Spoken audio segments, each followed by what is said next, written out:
여러분 안녕하십니까, 박용환입니다. 한 주간의 뜨거운 정치권 이슈를 다뤄보는 국민 맛수 시간이죠. 이번 주 맛수 두 분 소개를 해드립니다. 먼저 국민의힘 대구 달서갑 홍석천 의원입니다. 반갑습니다. 예, 안녕하십니까. 반갑습니다. 이에 맞서는 더불어민주당 제주시의회 김한규 의원입니다. 반갑습니다. 네, 안녕하세요. 김한규입니다. 네, 지금 총선 열기 점차 달아오르고 있습니다.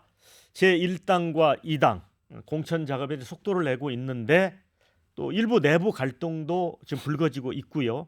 그런데 기득권 1, 2당을 심판하겠다고 나선 제3세력이 결국 빅텐트로 통합을 했습니다. 자, 총선에서 돌풍을 일으킬지 주목이 됩니다. 자, 먼저 첫 번째 주제로 가보겠습니다.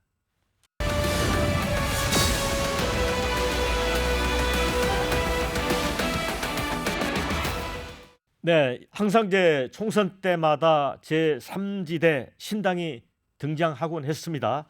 그런데 이번엔 좀 특별합니다. 자, 1당과 2당 대표를 했던 분들이 당을 나와서 또 두 당이 이념이 다른데 공동으로 집을 짓고 이제 입주식까지 마쳤습니다. 그래서 일각에서는 비빔밥 정당이 될 거다. 각 재료의 맛을 살린, 반면에 도대체 맛을 알 수 없는 잡탕이 될 거다. 이런 지금 분분합니다. 자, 두 분의 평가를 한번 듣고 싶습니다. 먼저 홍석천 의원님. 예. 3지대가 일단 합당 선언하고 이제 실무적인 합당 절차 작업이 남았습니다만은 일단 뭐 그 과거 양당이 대표했던 분들까지 이제 합세를 했기 때문에 상당히 과거와는 좀 다른 어떤 3지대가 형성될 거다. 뭐 이런 어떤 일부 시각도 있습니다. 그런데 이제 결국은 이제 악마는 디테일이 있듯이 이제 디테일한 어떤 총선 공약 내지는 어떤 정책 어떤 결정을 할 때 과연 이분들의 상이한 어떤 정치적인 이념이 제대로 용광론처럼 이게 녹아들 것인가. 가장 대표적으로 지금 이야기되고 있는 게 어떤 패미 논쟁에 있어서 보면은 이제 유호정 전 의원이라든지 금태섭 전 의원의 어떤 생각과 또 이준석 전 대표의 생각이 너무나 지금 상이한 어떤 그런 어떤 상황에서 구체적인 어떤 정책과 총선 공약으로 이제 진행이 될 때 어떻게 될 것인가. 앞으로의 어떤 그 진행 어떤 과정에서 어떤 3지대 통합에서 있던 그런 어떤 성공 여부가 결판이 나지 않을까 생각합니다. 네, 김한규 의원님은 어떻게 보세요? 저도 뭐 사실 시너지가 제대로 날까라는 좀 의문은 듭니다. 말씀하신 대로 국민의힘에서 나오신 분들은 원래 이준석 대표의 지지자들이 많은데 과연 유호정 의원 같은 이 진보 지령하고 어떤 정책적으로 합일점을 찾아갈 수 있을까에 대해서 반발이 심하면서 많은 분들이 또 탈당을 하고 있다고 이준석 대표 자체가 밝혔고요. 또 민주당에서 나가신 분들은 나가서 결국 이준석 대표 밑으로 들어가려고 하는 거냐라는 또 반발이 많기 때문에 생각했던 것보다는 이 빅텐트의 시너지 효과라는 게 아직은 별로 없지 않나라는 생각은 들고요. 다만 윤석열 정부에 대해서 비판적인 시각을 갖고 있는 분들이 모였다는 점에서는 공통의 목표가 있기 때문에 아마 세부적인 어떤 정책 조율을 기대하기보다 뭐 제3지대로서의 존재 가치 이런 부분만 강조하면서 그런 양당의 비토 세력들을 모으는 정도로 가면 그렇게 파급력은 크지 않을 거다. 뭐 이렇게 보고 있습니다. 근데 당사자 없이 이렇게 1, 2당에서 얘기하려니까 좀 미안하긴 하네요. 예. 네, 그런데 이제 반론도 있습니다. 지금 1당과 2당에 대해서 실망하는 국민들이 상당수가 있단 말이죠. 그리고 원래 그 창조적인 거라는 게 이 동종교배보다는 이종교배에서 이루어진다. 그래서 의외의 결과가 나올 수 있다. 그래서 지금 개혁신당 쪽에서는 30석 이상을 넘보고 있습니다. 이런 전망에 대해서는 어떻게 보시는지요? 예, 앵커께서 말씀하신 것처럼 결국은 이제 미국이 지금 현재 세계 최강대국을 많은 어떤 예상했던 분들보다 더 오랫동안 지속하고 있는 이유가 이런 어떤 이종급에서 나오는 어떤 새로운 어떤 창조적인 힘을 국가 어떤 발전의 원동력으로 삼고 특히 어떤 공정한 어떤 시스템을 해서 누구라도 인종이나 어떤 종교나 이런 그 다르더라도 누구라도 자신의 최대한 역량을 발휘할 수 있는 국가 시스템이 마련됐기 때문에 지금 4차 산업혁명 시대에도 세계 선도국가 어떤 그런 어떤 슈퍼파워를 계속해서 유지를 하고 있는데 말씀하신 것처럼 결국은 구체적인 어떤 정책 인물로 삼지대의 이제 성공 여부가 이제 결국은 이제 국민들께서 이제 평가할 것이라고 생각을 합니다. 그런데 지금까지 보면 그런 어떤 이종 교배가 새로운 어떤 창조로 연결되고 있느냐 하는 것을 봐서는 사람도 그렇고 정책도 그렇고 별로 아직까지 그런 어떤 모습을 보이고 있지 못하단 말이죠. 특히 조금 전에 김한교 의원이 말씀했던 반윤석열의 어떤 공통점만 가지고 과연 삼지대가 성공할 수 있을 것이냐. 지금 사실 지금 국회의원 현역 전직 의원들로만 봤을 때는 지금 민주당에서 이탈 내지는 탈당하신 분들이 압도적인 지금 다수를 지금 차지하고 있는 이런 상황에서 앞으로 민주당이 공천 과정에서 더 많은 사람들이 결국은 삼지대에 합류할 가능성이 많은데 과연 이런 어떤 것으로 인해서 인물과 정책을 가지고 과연 국민들로부터 평가를 받을 수 있을 것이냐 이런 점에서는 현재까지는 상당히 좀 실망스럽고 의심스러운 그런 어떤 시각이 많은 것 같습니다. 결국 지역구에서 당선이 돼야 되지만 네. 돼야만 이 파급력이 있는 거라고 생각이 드는데요.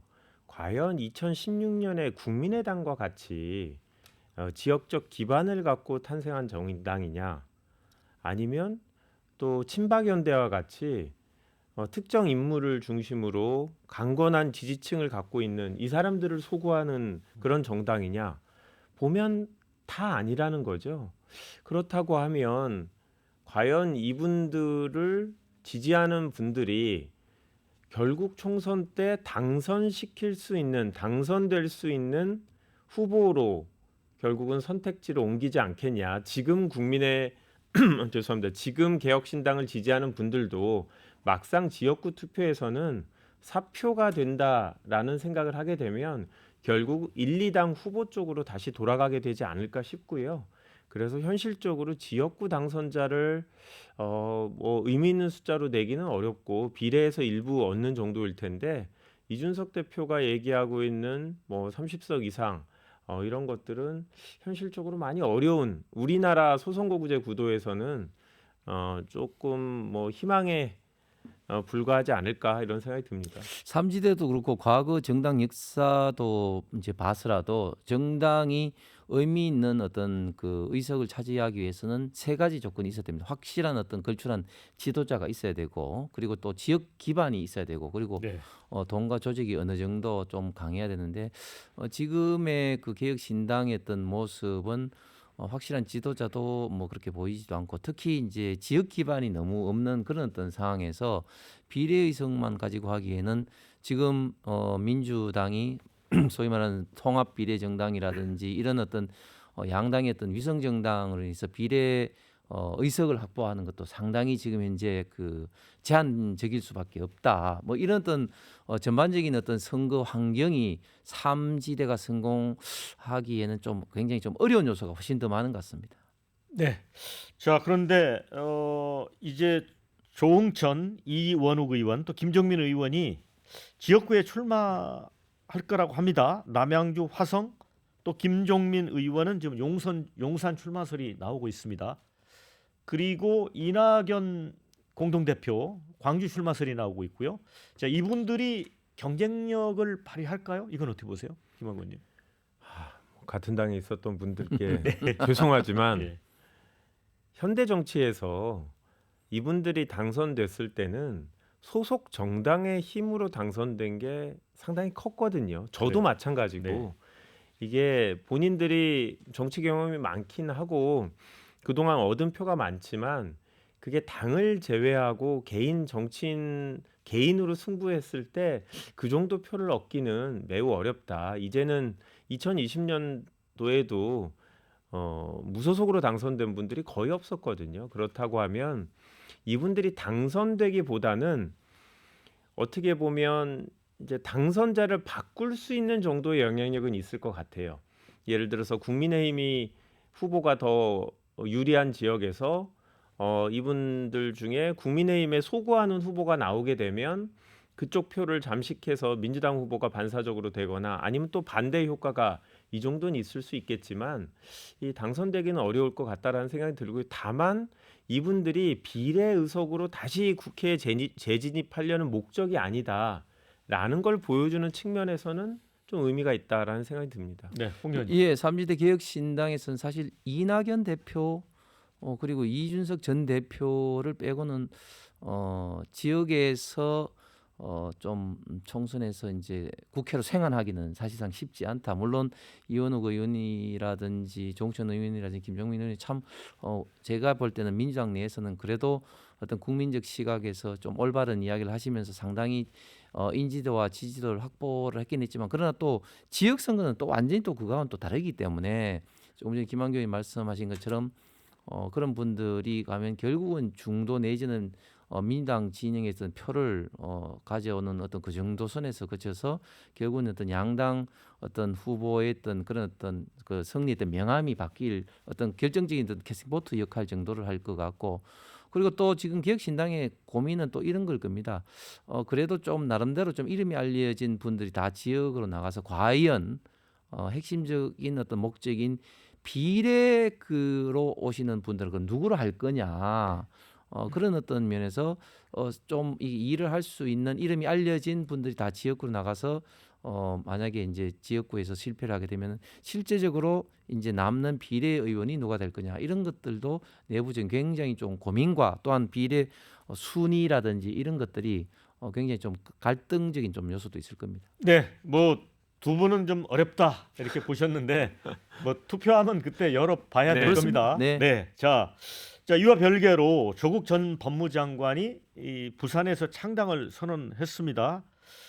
지금 민주당이 좀 곤혹스러워하는 것 같습니다, 김한규 의원님. 곤혹스러운 부분이 조금 있기는 하죠. 왜냐하면 저희 당 출신은 아니지만 실질적으로 문재인 정부에서 활동했던 분이기 때문에 당연히 당에서는 당 내부에서도 우호적인 부분이 있고 비판적인 부분이 있습니다. 그런데 당은 조국 전 장관에 대한 입장은 분명합니다. 첫 번째는 이분이 형사적으로 문제될 만한 행동을 하고 본인이 반성하고 있다.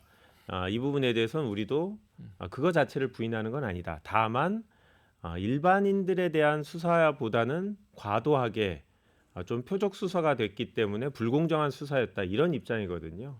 그런데 재판을 받고 있는 상황에서 민주당에 입당을 해서 출마시키는 건 저희가 어렵다라는 판단을 아마 했고 조국 전 장관도 그런 판단을 공유를 해서 독자신당을 만드는 것 같은데요.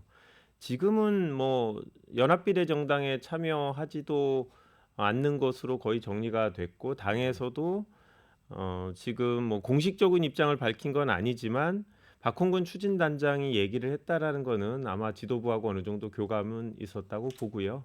당의 입장은 좀 명확하게 밝힌 것 같고 다만 조국 전 장관이 개별적으로 당을 만들어서 출마하고 이런 거는 저희가 뭐 어떻게 얘기할 수 있는 부분은 아니죠. 그리고 국민들께서도 민주당에 입당해서 또는 연합비례정당에 들어와서 출마했다면 그건 민주당이 출마시킨 거다라고 판단하시겠는데 지금은 좀 상황이 다르지 않나 그렇게 봅니다. 네. 예, 그 조국 전 장관이 이제 이런 식으로 이제 그 소위 말해서 이제 비사법적인 명예 회복을 위해서 창당을 하고 총선에 이제 임하는 것이 민주당 입장에서는 굉장히 곤혹스러울 수밖에 없는 게 사실 국민들 시각에서 봤을 때 조국 전 장관은 문재인 정부의 사실상 2인자다. 그러면서 사실은 이제 내로남불이라는 어떤 신조까지 만들어질 정도로 많은 국민들이 자녀의 있던 부정 입학 때문에 비판을 받아왔고 그것이 이제 사법적으로 지금 이제 항소심에서까지 이제 징역 2년이 이제 선고되었고 그런 것들이 사실상 이제 사실심이 끝난 상황에서 뭐 상고심 대법원에서 뒤집어질 어떤 그런 가능성도 지금 없는 그런 입장입니다. 그래서 일반 국민들이 봤을 때는 또다시 내로남불의 어떤 문재인 정부가 지금 현재 민주당 총선에 지금 합류하고 있다 이렇게 지금 보여지고 있는 것이고 또한 뭐 그런 걸 위해서 조국 전 장관이 또 그저께 또 문재인 대통령 양산에 가서 예방도 하지 않았습니까? 이런 것들이 민주당 입장에서는 정권 심판을 내세워야 되는데 지금 오히려 과거에 했던 민주당 특히 문재인 정부의 잘못된 점을 국민들에게 강하게 오히려 지금 홍보가 되고 비춰지는 어떤 어떤 모습들이 민주당으로서는 굉장히 곤혹스러울 수밖에 없고 그리고 민주당 소속이 아니다고 하지만 문재인 정부 2인자 법무부 장관 민정수석까지 한 이런 어떤 분을 그렇게 이야기를 하는 것은 송영길 전 대표의 있던 사례처럼 꼬리 자르기에 불과하다 그런 어떤 인식이 듭니다. 그런데 김원기 의원님, 네. 문재인 전 대통령이 이제 그 조국 전 장관을 만나서 불가피라는 표현을 써서 어찌 보면 창당에 동의했달까요? 그런 것 때문에 오히려 좀 더 곤란해진 게 아닌가 싶은데요. 저는 일부 언론에서 뭐 힘을 실어줬다라고 하는데 그렇게 보지는 않고요. 조국 전 장관이 문재인 정부 2인자라는 거는 저는 전혀 동의할 수는 없는데 대통령 입장에서는 본인이 수석으로 불렀고 장관 지명을 했기 때문에 임명을 했기 때문에 지금 겪고 있는 고초에 대해서 측은지심이 들고 본인도 어떤 그 부분에 책임이 있지 않나라는 생각을 하기 때문에 인간적인 연민은 분명히 상당히 강한 것 같고 그리고 민주당에 들어와서 정치를 못하는 상황에서 출마하겠다는 분한테 그럼 그거 하지 말고 재판만 받으라 이렇게 인간적으로 얘기할 수 없었고 그 정도 얘기하신 걸 갖고 무슨 문재인 대통령이 이거를 승인해줬거나 아니면 힘을 실어서 뭐 정치를 같이 한다거나 이런 것까지 해석하는 거는 약간 보수해서 그렇게 해석하고 싶으신 것 같고 그리고 한 가지 이 출마하시는 부분 관련해서 제가 직접 얘기를 들어보진 못했지만 총선에 출마한다고 해서 재판이 미뤄지거나 아니면 유죄 판결을 피할 수 있거나 그런 건 아니라는 거는 국민들도 다 아시지 않을까 그런 생각이 듭니다. 네, 저는 저 조국 전 장관처럼 진짜 어떤 법을 잘하시는 법 전문가이시기도 한데 이렇게 항소심에서조차 징역형이 이제 확정되고 난 다음에 과연 총선 출마를 한 사례가 있었는지 그리고 이런 어떤 법적인 어떤 문제 이전에 어떤 국민적인 이런 어떤 평가에서 그렇게 한다는 것은 정말 지나치게 어떤 본인만을 위한 그런 입장이다. 그리고 또 이게 이재명 지금 대표의 지금 선례가 잘못 지금 전달되고 지금 있다. 그런 어떤 생각이 많이 듭니다. 네. 자, 이번 주제는 여기서 네. 마무리 짓고요. 두 번째 주제로 가봅니다.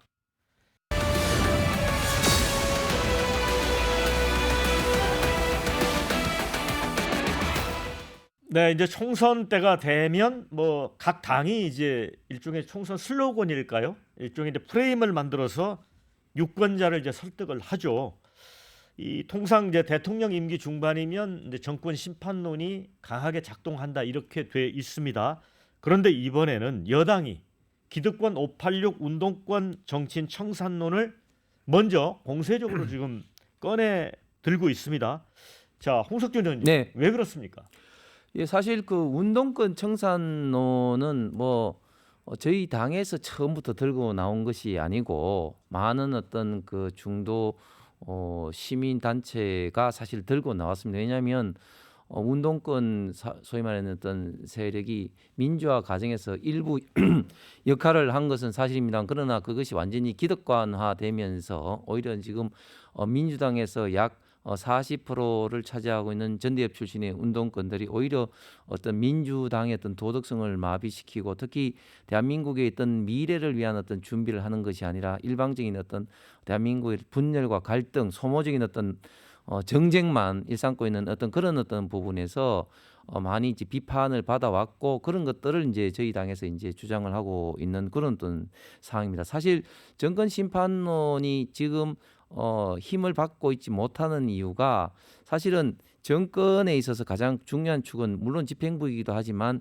지금 또 민주당이 압도적인 다수를 차지하고 있는 국회에서 이렇게 민주당이 발목을 잡고 있는데 과연 정권 심판론이 먹힐 것이냐 그리고 정권 심판의 주체가 이렇게 그 이재명 대표를 비롯해서 송영길 전 대표 그리고 많은 민주당 의원들이 돈봉투 사건을 비롯해서 코인 등등의 이런 도덕적인 어떤 민주당의 이런 어떤 주체들이 정권 심판에 자격이 있느냐 이런 어떤 주체적인 자격부터 해서 정권 심판론이 어떤 그런 힘을 받고 있지 못하는 상황에서 오히려 저는 많은 국민들이 더 운동권 지금 청산에 대해서 더 많은 어떤 지지와 지금 관심을 표명하고 있고 그래서 저희 당으로서는 이번 총선에 가장 중요한 어떤 프레임으로 운동권 청산론을 지금 이제 주장하고 있는 겁니다.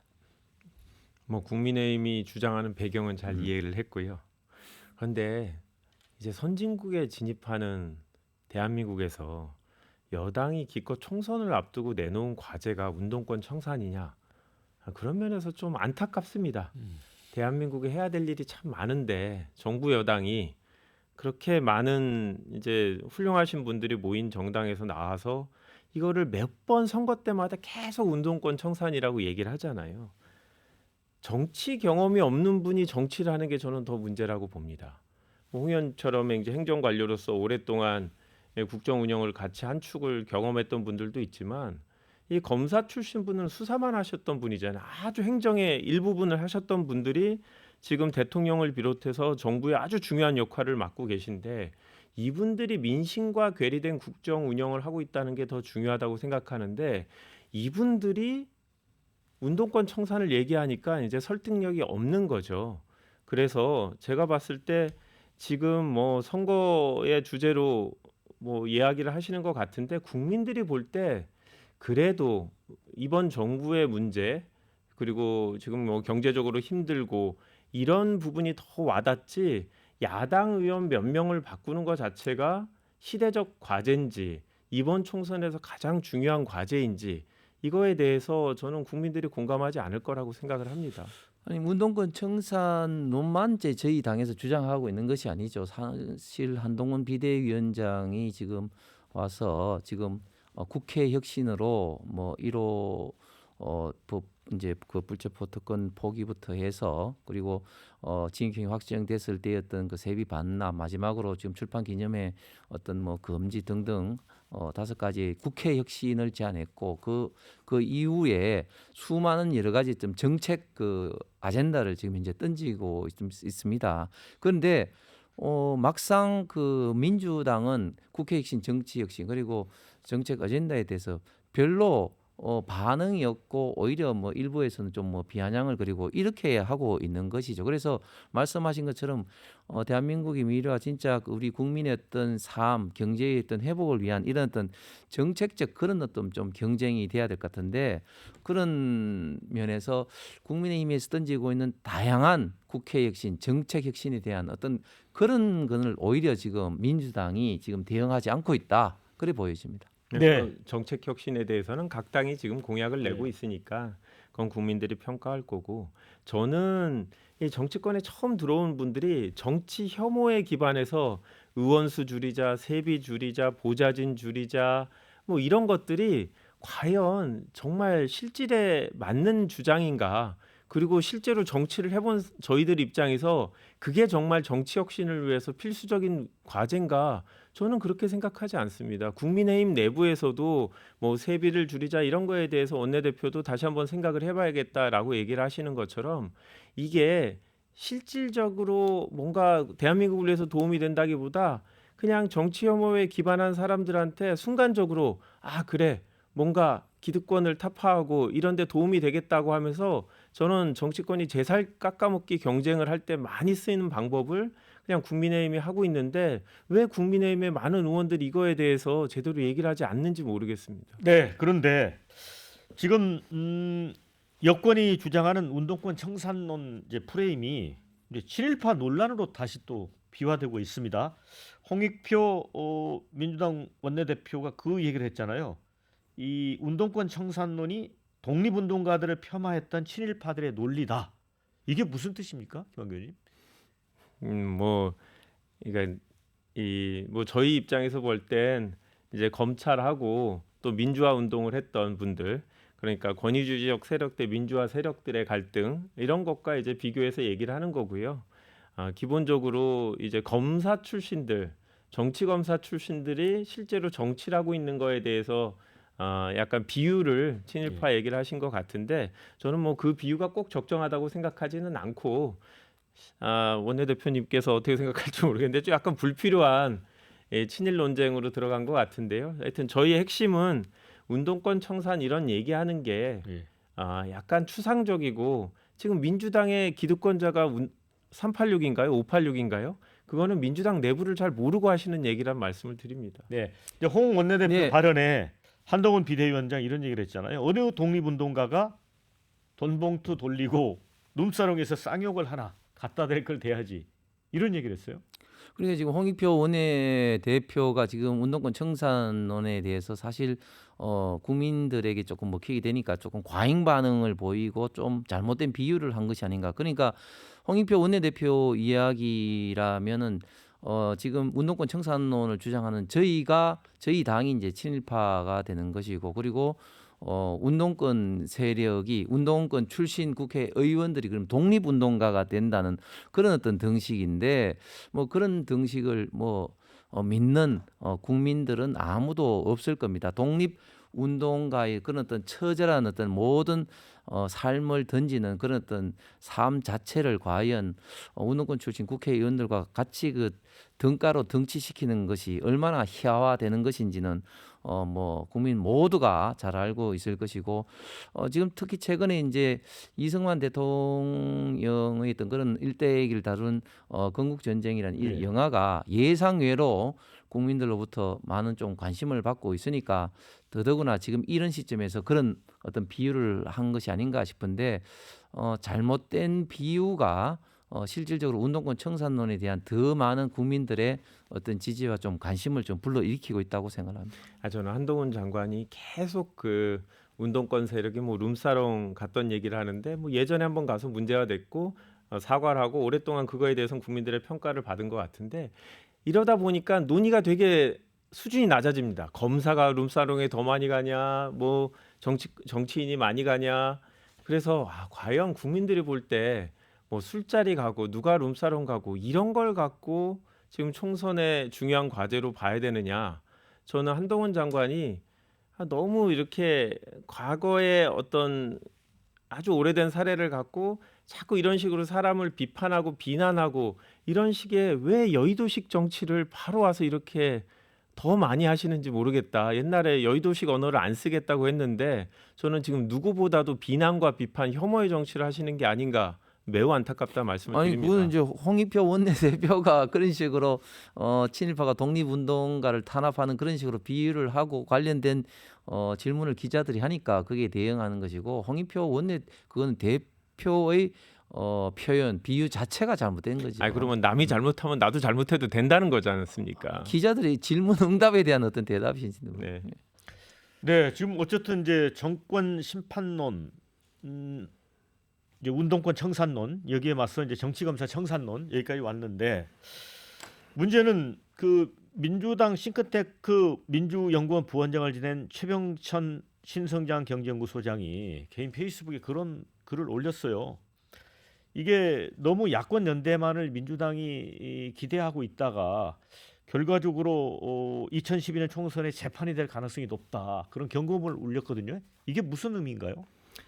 2012년 총선이 어떤 때였냐면 MB 정권 말기여서 민주당에서는 정권 심판론으로 반드시 우리가 이긴다라고 네. 생각했다가 박근혜 비대위 체제가 들어와서 박근혜 비대위원장이 비대위원들도 상당히 정치적으로 김종인 비대위원장이라든지 당신 비대위원이었죠. 이준석 대표라든지 이런 분들로 약간 중도 확장적인, 또 당시 MB 정부의 약점을 보완하는 인선들을 했고, 네. 경제민주화라는 약간 중도 확장적인 정책을 하면서 성공한 선례가 있었죠. 2016년에 저희도 김종인 비대위원장으로 성공을 하면서 약점을 보완하는 공천을 했는데, 지금 그런 면에서 한동훈 비대위원장은 조금씩 가랑비에 옷 젖듯이 조금씩 점수를 올리고 있는데, 민주당이 약간 정권 심판에 대한 국민적 기대가 높기 때문에 우리가 그런 부분을 잘 부각시키면 된다라고 생각하고, 약간 적극적인 노력을 하지 않는다라는 이제 주장을 하시는 거죠. 그러다 보면 뭐 최병천 소장 표현으로는 감나무 전략이라고 해서 예. 감 떨어지기를 기대하는 거 아니냐라고 하는데 뭐 그분의 얘기도 일리가 있는 부분은 있죠. 저희도 그래서 이제부터는 이제 총선 진영이 다 갖춰지면 저희가 적극적으로 앞으로 어떻게 하겠다. 야당이 다수당이 돼서 정권을 어떻게 견제하고 더 나아가서 2027년에 수권 정당이 되기 위해선 우리가 대한민국의 미래를 어떻게 준비하겠다라는 얘기를 이제는 할 때가 됐고 그런 준비가 돼가고 있는 상황입니다. 저는 최 소장님의 이야기를 이렇게 이해를 합니다. 과거에 진보 진영의 연합, 야권 연합은 대표적으로 지역구를 이제 선거 연합을 해서 이제 특정 어떤 정당이 내면 다른 정당에서 내지 않는 그런 식으로 이제 연합 전략을 했는데 지금은 보면은 완전히 이거는 뭐 연합이 아닌 야합이고 완전 위장 전략이다. 그러니까 지금 이제 그 위성 정당을 뭐 또 준위성 정당이라는 표현을 합니다만 통합형 비례 정당이라는 어떤 이름으로 지금 민주당에서 지금 만들고 있는데 정당이라는 것은 잘 아신 것처럼 어떤 동일한 정책 어떤 이념을 갖고 있는 어떤 결사체인데 과연 지금 통합형 미래 정당이라는 게 어떤 동일한 어떤 정치 이념을 갖고 있는 어떤 결사체인가? 그렇지는 절대 않은 것이죠. 이번 총선을 위해서 떴다방처럼 일시적으로 어떤 연합한 이거는 정당이 아니고 위장 어떤 단체입니다. 그렇기 때문에 이걸 국민들이 모두 다 알고 계시는 거죠. 이런 어떤 측면에서 어떤 지금 그 진보 진영의 어떤 연합이 아니라 정말 그 탈법적이고 비합법적이고 반헌법적인 어떤 위장 어떤 연합체를 또 민주당이 어떤 위성 정당을 만들지 않겠다는 국민과 어떤 약속을 헌식처럼 벌이는 이런 어떤 행태에 대해서 국민들이 굉장히 좀 분노하고 평가를 하고 있다. 이렇게 저는 생각을 합니다. 저는 뭐 국민들이 다 그런 것 같지는 않고요. 똑같이 뭐 국민의힘은 예전에도 위성정당 만들었고 우리는 안 만들었겠다는 약속을 안 했으니까 만들어도 괜찮다라고 하는 게 뭐 국민의힘이 비판하니까 저희가 별로 아프진 않습니다. 네. 자, 이번 주제 마무리 짓고요. 네. 세 번째 주제로 갑니다.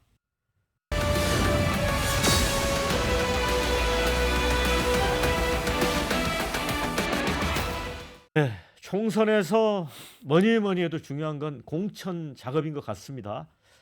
이길 수 있는 후보를 공천하는 게 단지 핵심인데, 자, 국민의힘의 경우에는 서울 중성동을 같은 경우는 지역구 조정을 하겠다. 지금 전직 의원 3명이 지금 붙어 있잖아요. 현직 의원도 그리고 계시죠. 예, 현직 의원 포함해서 그다음에 이제 PK 지역 중진들 뭐 3선 이상 되는 그 중진들이 험지 출마 요청을 또 받아들였어요. 그래서 이런 부분이 어느 정도 성과를 낼까요? 예. 지금 한동훈 비대위원장이 이제 들어오신 이후로 이기는 공천, 공장 공천의 어떤 모토를 내걸고 시스템 어떤 공천을 하겠다고 이제 했고 그런 것들이 지금 정영환 공관위원장 체제에서 지금 관리가 되고 있는데 현재까지는 저는 굉장히 지금 관리가 잘 되고 있다. 역대 어떤 저희 정당의 어떤 공천 어떤 그런 과정보다도 굉장히 치밀하고 합리적이고 민주적으로 관리가 돼서 사실 현재까지는 일부 김성태 전 의원이 반발이 나오긴 했습니다만 거의 지금 반발이 지금 나오고 있지 않은 그런 어떤 상황입니다. 왜냐하면 사실 저희 정당의 어떤 그 본거이기도 하고 상당 많은 포션을 차지하고 있는 영남 같은 경우는 항상 어떤 중진 물갈이 또 뭐 현역 의원 물갈이 이런 어떤 게 있어 왔었는데 특히 이번 같은 경우는 물갈이를 하더라도 상당히 좀 합리적으로 하위 10% 컷오프라든 이런 어떤 기준을 정해서 지금 현재 공천을 지금 관리를 하고 있고 또 중진들도 보면 과거에는 일방적으로 이제 컷오프를 시키면서 어떤 혁신의 어떤 모습을 보이고자 했는데 지금은 그런 것이 아니라 지역구를 재배정하면서 그것도 굉장히 좀 합리적으로 과거에 광역자치단체장 출신인 서병수 의원이라든지 또 김태호 또 의원이라든지 이런 분들을 낙동강 벨트에 뭐 투입하는 거라든지 또 조혜진 의원처럼 바로 인접 지역에 투입하는 것이라든지 이런 어떤 지역구 조정을 통해서 본인들도 충분히 해볼 만한 어떤 싸움이라는 판단도 들고 오히려 또 거기서 승리하게 되면 정치적 본인의 이제 위상이 높아지기 때문에 본인들도 흔쾌하게 지금 받아들이고 있는 이런 어떤 과정에서 중진 재배치가 이루어지고 있다. 이런 것들이 사실 과거에는 전혀 볼 수 없던 그런 어떤 현상입니다. 그리고 또 서울 수도권에서도 그런 어떤 움직임을 보이고 있기 때문에 이런 공천을 통해서 지역구에 배치가 된다면 저희가 총선에서 승리할 수 있는 굉장히 좀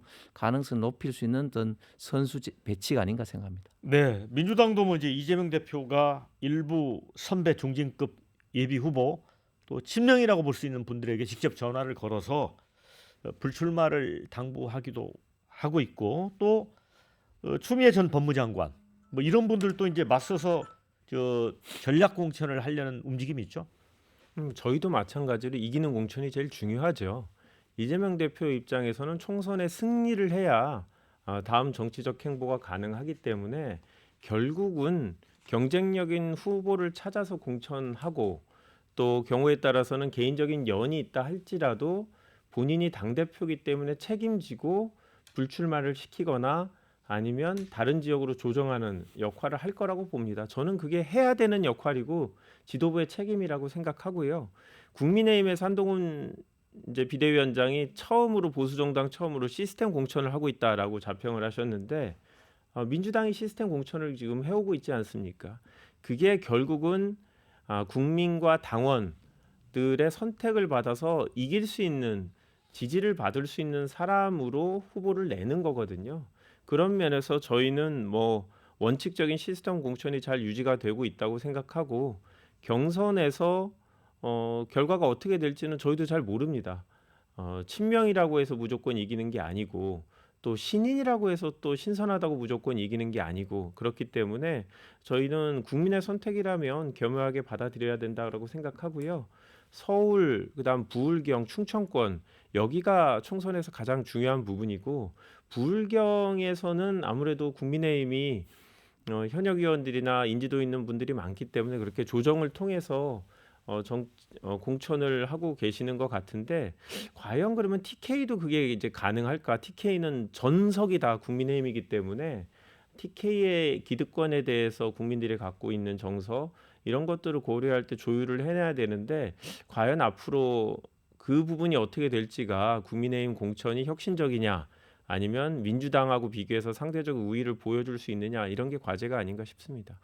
지금 국민의힘은 보수파 진영에서 그 이전에 없었던 시스템 공천을 지금 하고 있고 지금 민주당은 과거에 했던 이른바 시스템 공천에서 지금 이재명식 공천을 하고 있다 이렇게 보여집니다. 사실 이번 민주당의 어떤 총선 목표는 물론 뭐 이기는 것도 있겠지만 저는 이재명 대표의 직할 지배 체제를 강화하기 위한 어떤 그런 목적이 더 강하다. 그래서 지금 이미 그 이전부터 계속해서 이재명 대표가 어떤 친명 특히 강성 찐명 그룹을 많이 이제 그 총선에 출마시키기 위해서 많은 지금 특보를 임명을 했는데 제가 지금 호남이라든지 그 여론조사를 보니까 그 특보로 임명되신 분들이 현역 의원을 지금 누르고 굉장히 있는 것을 많이 좀 확인을 했습니다. 그리고 지금도 총선 과정에 보면 정말 저는 좀 이해할 수 없는 게 과거의 민주당의 사례에 보면은 유례를 찾을 수 없을 정도로 지금 당 대표가 직접 나서서 지금 정리를 하고 있다. 지금 인재근 의원 같은 경우 불출마 어떤 그 종용을 하고 또 많은 또 의원들에 대해서 불출마 종용을 지금 하고 있다는 게 언론을 통해서 보도가 났지 않습니까? 그래서 사실은 그 이전에 볼 수 없었던 그러니까 공관위원회를 거치고 난 다음에 최종적으로 이게 조정을 하는 것이 아니라 공관위원회가 해야 될 이 과정에서 지금 당 대표가 굉장히 많이 개입을 하고 있고 그 개입의 대상이 바로 비명계 친문 그룹에 대해서 개입을 하고 있다 이렇게 보여주는데 이런 과정을 통해서 과연 민주당에서 잘 될 것인가 저는 많은 좀 이탈의 가능성이 있다. 그리고 본선에 나오더라도 그런 걸로 인해서 국민의힘에게 굉장히 불리한 국민의 평가를 받을 가능성이 많은 지금 공천이 지금 이루어지고 있다고 보여집니다. 네, 김한규 의원님. 근데 이제 보통 물갈이 네. 현역 물갈이를 많이 하면 보통은 이제 개혁이다, 개혁의 흐름을 탔다 이렇게 말씀을 하는데 우리 이제 홍 의원님은 이게 이재명 깡성 친명으로 직할시대 구축하는 거다 이렇게 얘기를 하셨어요. 전혀 그렇지 않고요. 일단 첫 번째 현역을 교체하는 걸로 치면 2020년에 국민의힘이 44%인가 교체를 했고 민주당이 20%대 교체했거든요. 민주당의 선거는 이겼죠.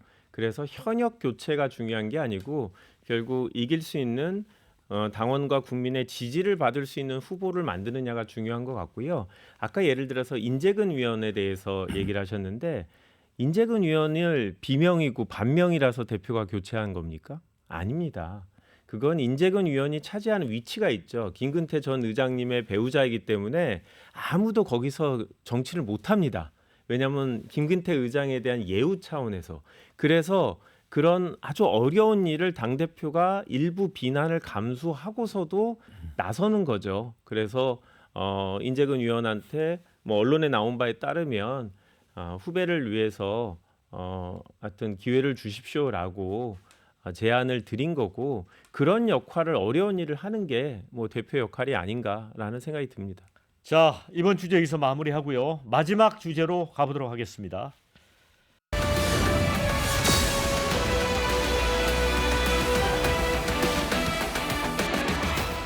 네, 이제 정부가 의대 정원 증원을 발표를 했습니다. 이에 반발하는 의사 단체들 움직임도 지금 본격화되고 있고요.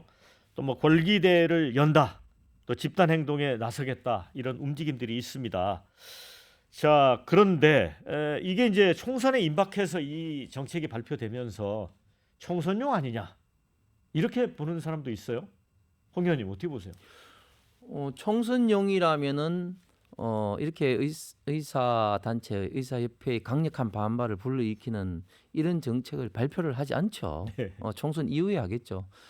그런데 지금 정부에서 생각하기에는 지금 우리 대한민국의 지금 의료가 굉장히 지금 심각하다.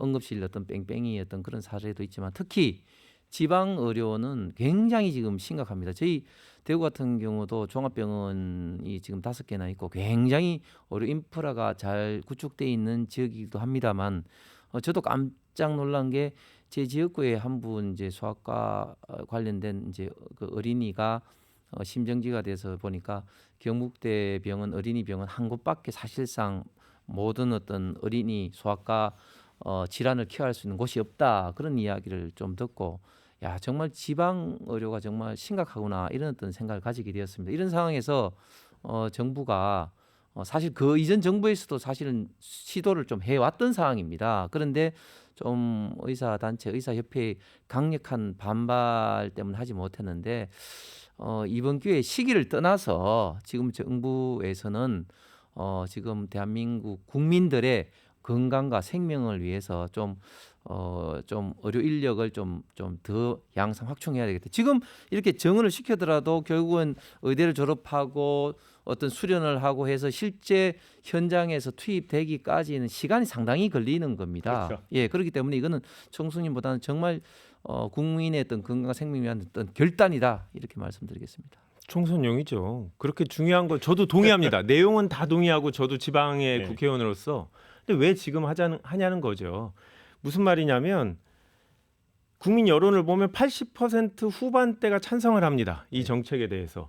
그러면 의사를 기득권 세력으로 몰고 나머지 국민들과 이거를 선거학으로 구별해서 이건 파퓰리즘적으로 누구를 이 의사들의 반대하는 국민들의 표를 얻으려는 거고 이 강경한 진압을 통해서 추진력 있는 정부로 보이려는 노력이 아닌가 싶어요. 이게 필요하다면 이거는 사회적 토론이 필요한 거죠. 상호 이해도를 높이고 대안을 공동으로 마련해야 되는데 왜 2,000명인지 그리고 아까 말씀하신 중요한 문제 필수 의료 기피 문제 그다음에 비급여 진료 문제 이런 게 중요한데 그렇다고 하면 이거는 단순히 의사 정원 늘리는 게 아니라 뭐 지역 필수 뭐 의사제라든지 이런 검토가 필요해야 되는데 이런 거 없이 이런 중요한 문제를 그렇게 정부가 일방적으로 발표하고 따르지 않으면 형사처벌까지 할 수 있겠다. 의사면허 박탈할 수 있다. 이런 식으로 강경하게 하는 게 지금 민주주의 사회에서 국민들이 원하는 정책 추진 방향은 아니라고 생각합니다.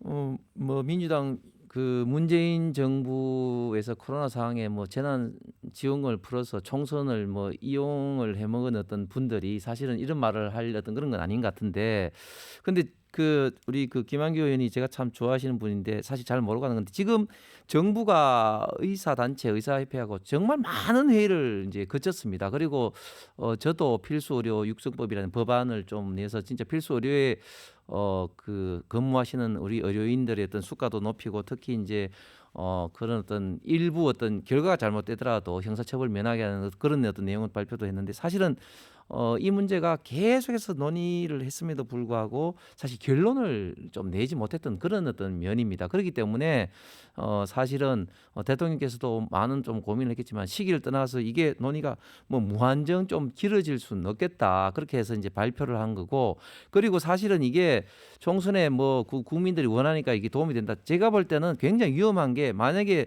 의사 단체들이 실제적으로 파업을 하게 되고 그게 의료 현장에서 의료 마비가 일어나고 하면은 정부는 뭐 하게 되냐, 이렇게 국민들이 사실은 비난을 일으킬 수 있는 굉장히 위험한 이슈예요. 그렇기 때문에 이걸 가지고 또 총선용이다 이렇게 비판하는 것은 정말 책임 있는 어떤 정당의 자세가 아니라서. 책임 있는 정당으로서 말씀드리는 거예요. 그런 위험 있는 상황을 왜 만드냐는 거죠. 그래서 그렇게 중요한 문제라고 하면 총선 이후에 하는 게 맞고, 저는 의사분들이 파업을 하거나 이럴 때 저는 강경 진압을 해서 힘으로 누르고 결국 국민들이 원하는 바 좋아 빠르게 가, 뭐 이런 방식으로 대통령이 추진력 있는 모습을 보이는 게 선거에 도움이 된다. 왜냐하면 여론이 압도적으로 정책을 지지하니까요. 그런데 내용이 좋더라도 절차적인 부분은 조금 더 논의해도 되는 이슈다. 지난 정부에서, 문재인 정부에서 1년에 300명 내지 400명 늘린다고 했을 때도 엄청난 파장이 있었습니다. 그런데 2,000명을 늘리겠다고 하면 이거는 국민들도 깜짝 놀라잖아요.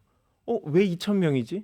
이런 점을 생각할 때 많이 빠르다라는 생각이 들고, 정말 국민들한테 위험한 상황이 초래될 수 있으니 선거 얼마 안 남았는데 그 이후에 논의해도 되지 않나라는 생각이 듭니다. 이제 그런 우려도 있는 것 같습니다. 2,000명이라고 하는 부분에 대해서는 예를 들어 이제 이과 전공 학생의 그 상위 그룹 학생들, 그 대부분이 지금도 저 공대 같은 경우를 기피를 하고 있는데 이게 문제가 생기는 거 아니냐, 그런 걱정도 있어요. 물론 이제 충분히 우려할 수가 있죠. 사실 그래서 뭐 직장인이라든지 지금 현재 공대에 있는 뭐 재학생이라든지 지금 재수생도 다 지금 의대로 지금 몰린다. 그래서 의대 정원이 이제 인력의 어떤 블랙홀이 된다. 이공계 출신들, 그런 좀 우려가 있습니다. 그래서 사실은 이제 그런 어떤 우려 때문에 의대 정원이 사실은 그동안 필요함에도 불구하고 한 발짝도 사실 나가지 못했는데, 그런 그 인력의 어떤 블랙홀 문제는 이 지금 결국은 이제 의사 면을 가지고 하면은 굉장히 좀 안정적인 어떤 고수입을 네. 평생토록 보장이 된다는 음. 어떤 기대 심리로 이제 되는 거 아니겠습니까? 네. 그런데 그게 이제 지금보다는 평균적으로 OECD에 근접하는 수익이, 평균 기대 수익이 낮아지게 된다면 그렇게 의사를 일방적으로 선호를 하는 그런 어떤 그런 어떤 진학 내지는 어떤 되고자 하는 그런 어떤 분들이 많이 상당히 숫자가 좀 줄어들 것이다, 그런 좀 생각을 하면서 사실 역대 정부가 이걸 좀 시도해 왔습니다. 그런데 사실은 의료 단체에 있던 그런 어떤 파업 내지는 그런 것 때문에 사실 못했는데, 그렇기 때문에 저는 윤석열 정부에서 이런 것을 지금 이제 시도하는 것을 가지고 또 이걸 뭐 총선용이다 이렇게 이야기를 하는 것은 뭐 결코 맞지 않고, 저는 의료 단체도 좀 이제 말씀드리고 싶은 게, 사실 지금까지 굉장히 많이 좀 논의되어 왔었고, 저도 공무원 시절부터 의료 많은 훌륭한 분들이 있는 단체들과 협의해 왔는데 조금 더 거치적으로 국가적으로 좀 바라봤으면 좋겠습니다. 네, 김한규 의원님. 의사 정원이 늘어야긴 합니다. 음. 그러니까 아무리 우수한 인재들이 의료계로 많이 빠지는 부작용이 있더라도 늘리기는 해야죠.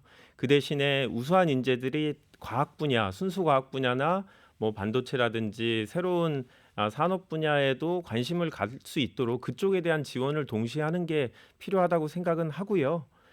저는 뭐 아마 이게 총선용이라고 생각하는 게, 아까 지방에 있는 의료 부족으로 국민들이 필요성을 느끼는 것, 또 자녀들을 의대에 보내고 싶어하는 이런 분들을 다 고려해서 만드는 거기 때문에 국민들의 입장에서 과연 이게 총선용이 아니다라고 생각할까 라는 생각은 들고요. 저는 여하튼 아젠다로서 일단 시작을 했으니까 이 사회적 갈등을 줄이면서 국민적 공감대를 얻고 기왕이면 의료계도 어떻게든 동의를 얻어서 어떤 좋은 정책을 하는데 사회적 불협화음을 줄이고 사회적 갈등을 줄이는 방안을 마련하는데 조금 더 정부가 신경을 써줬으면 좋겠다. 그래서 대구에도 제주에도 의사가 많이 늘어났으면 좋겠습니다. 네, 자 한 주간의 정치권 현안, 총선 전국 다 이제 분석을 해봤습니다. 이제 마무리해야 될 시간이 돼서요. 두 분께 30초씩 시간 드리겠습니다. 우리 홍석준 의원님. 예, 지금 굉장히 이제 삶이 좀 쉽지 않은 그런 어떤 상황입니다. 윤석열 정부가 참 여러 가지로 좀 애를 쓰고 있습니다만 그러나 부족한 부분도 사실입니다. 다가오는 4.10 총선이 중요한 이유가 좀 그런 겁니다. 진짜 4.10 총선에서 진정으로 우리 대한민국의 어떤 미래와 국민의 어떤 삶을 위하는 그런 어떤 정당, 특히 그런 사람들이 더욱더 국회에 많이 좀 활동할 수 있도록 국민들이 올바로 평가할 수 있는 그런 어떤 시간이 되었으면 좋겠습니다. 네, 김한규 의원님. 네, 정치인들이 정치 혐오에 기반한 그런 아젠다로 그냥 추상적인 얘기하지 말고 실제 지역 주민들이 원하는 경기 활성화라든지 미래를 준비하는 얘기를 지역구에 출마한 저희들이라도 집중적으로 하는 기간이 되었으면 좋겠다는 바람입니다. 네, 두 분 수고 많으셨고요. 함께해 주신 여러분 대단히 고맙습니다. 자, 국민마수 여기서 마치도록 하겠습니다. 자, 수고하셨습니다. 감사합니다.